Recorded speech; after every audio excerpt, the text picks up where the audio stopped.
అందరికీ నమస్కారం.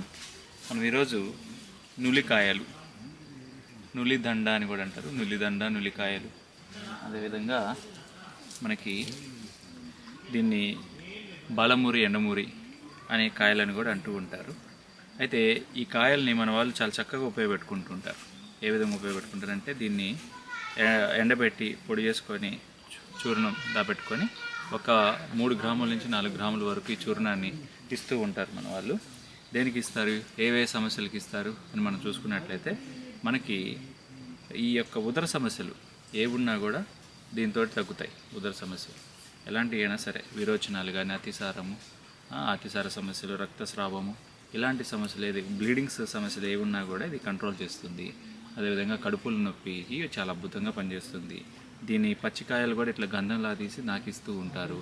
లేదా కషాయ పద్ధతి, ఇది ఒక 10 గ్రాములు పౌడర్లో ఒక 150-160 ml వాటర్ పోసి ఒక 40-30 ml అయ్యేంత వరకు మరిగించుకొని ఈ కషాయాన్ని ఇస్తే కడుపుల నొప్పి ఇట్టే తగ్గిపోతుంది. కడుపుల నొప్పి తగ్గిపోవడమే కాకుండా ఈ యొక్క మోషన్స్, విరోచనాలు ప్రాబ్లం ఉన్నా కూడా తగ్గిపోతుంది. ఈ నులికాయలు,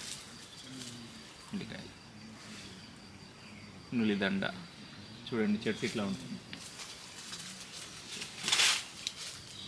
ఎండిపోయిన కాయలు ఈ విధంగా ఉంటాయి. ఇవి నులికాయ, నులి చెట్టు. దీని ఆకులు, బెరడు, కాయలు అన్నీ కూడా ఉపయోగిస్తారు. చాలా ఉపయోగపడుతుంది. ఉదర సమస్యలు అన్నిటికీ వస్తుంది.